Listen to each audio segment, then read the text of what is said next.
It takes more than simply being able to pay the rent or mortgage to be financially literate, and it's not necessary to be math prodigy to succeed. All you need to know is how to add and subtract. Don't allow your lack of mathematical prowess to get you down. Having excellent financial abilities may make a tremendous difference when leading with the obstacles that life throws at you. How you choose to spend your money can have an effect not just on your credit score, but also the total amount of debt you wind up carrying. Hey everyone! Welcome to Investing Wise Academy.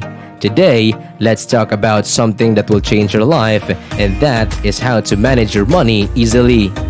Hi, I'm Jules, and make sure to stick till the end of this video.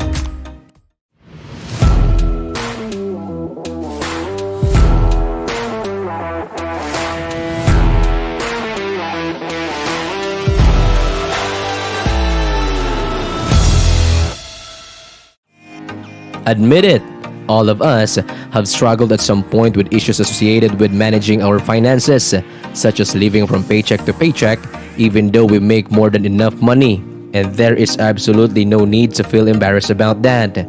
When faced with financial choice, especially one that includes a big purchase, you should never assume that you can pay for anything without making the necessary calculations.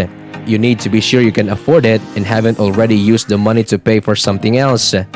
This includes consulting your financial papers, such as your budget and balances in your checking and savings account, to evaluate whether or not you can afford a particular purchase.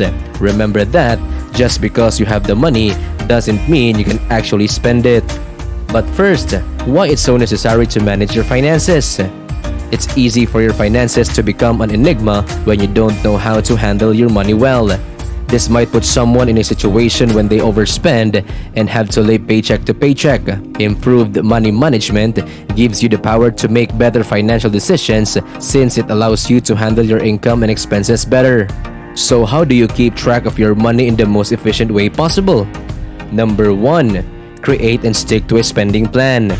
It's common for people to avoid making a budget because they don't want to deal with what they perceive to be time-consuming, including writing down spending and calculating totals. There are no excuses for poor financial management when it comes to making budget. There's no excuse not to set up a budget if it just takes a few hours a month to keep your expenses under control. Instead of obsessing over creating a budget, consider the advantages of budgeting in your daily life. Number 2.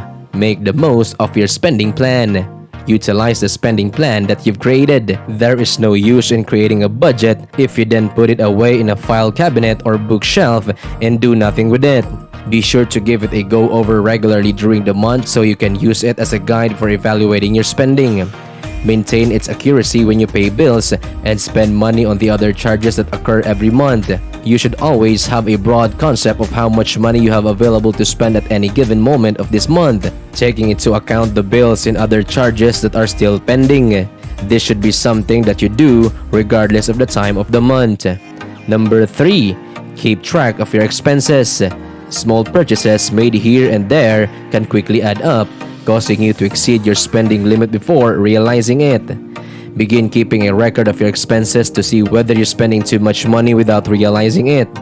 Keep a running tally of your expenditures by keeping a log of your receipts. Sort the entries into categories to identify the areas of your life where you have the most difficulty keeping a tight rein on your spending and avoiding debt. Number 4. Reduce your unnecessary expenses. Your net income, often known as the amount of money left over after deducting your expenditures from your revenue, is a critical part of your financial strategy. Spending money on pleasure and enjoyment is acceptable after paying for essentials, but only up to a certain amount. You can just blow all this money in frivolous things, especially when you realize how little there is and how much it needs to pay for the entire month. It's essential to be sure that any purchases you make will not interfere with any other plans. Number 5. Try to buy less expensive things. By comparing prices, you can be sure you're getting the best deal on the products and services you buy. This can help you save money, shop around the best discounts, use coupons, and purchase less costly things wherever you can to help you save some cash. Number 6. Don't sign up for monthly recurring expenses that you can pay. You do not need to take out a particular loan just because your income and credit history makes you qualified for it. A common misconception many people hold is that if they make payments on their loans or credit cards, the bank would refuse to provide the money. The bank is only aware of your income in the form that you have reported it all, as well as the debt commitments included on your credit report. They are not aware of any additional duties that may prevent you from making your payments on time.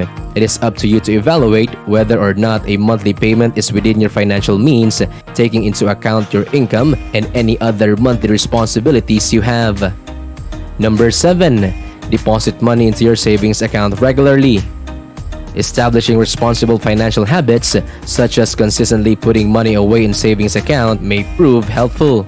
You may even set it up so that the money will be transferred from your checking account to your savings account on its own. If you arrange it this way, you won't have to worry about forgetting to make the transfer because the money will be moved automatically. Number 8. Put some money aside for more big purchases. Your ability to delay gratification as you work toward being more financially responsible. When you delay making large purchases rather than sacrificing other essential requirements or placing the purchase on a credit card, you give yourself more time to decide if the expenditure is necessary. You will also have extra time on your hands to examine and contrast the cost of various goods and services. If you choose to save up for the purchase rather than make it using credit, you may be able to avoid paying any interest at all on it. If you choose to save money instead of avoiding payments or duties, you won't have to deal with the different problems resulting from missing payments or commitments. Saving money is a better use of your time and energy. Imagine putting all of these money-saving strategies into practice. What should you do now? Is this it? Are you now free from financial burdens? Are you now financially literate? Not exactly. It's only the first step on a long road toward achieving financial independence. At this stage, the most important thing to concentrate is moving up and strengthening your ability to manage your money. But how exactly do you go about doing that? You may be able to improve your ability to manage your finances by doing periodic self-evaluations of the financial methods you now employ and making any required improvements to those practices. For individuals who do not currently have specified budget, creating one is one of the options for getting things started. If you have a budget, you may wish to keep track of your spending to evaluate how actual money you spend compared to the total you had budgeted for. After you have a better understanding of your income and expenses, you will be in a better position to make decisions about your personal finances based on the objectives you have set for yourself, such as whether you want to increase your savings or pay off your debt or begin investing. Finally, are you prepared to efficiently manage your money and become financially independent? You may get started by following the first step that we just discussed, and I'll see you on the other side of this soon enough. And that's it for today's video. Thanks for watching till the end. Again, I'm Jules, and before you go, make sure to like and subscribe and click the notification bell for more videos like this. Have a great day and see you next time.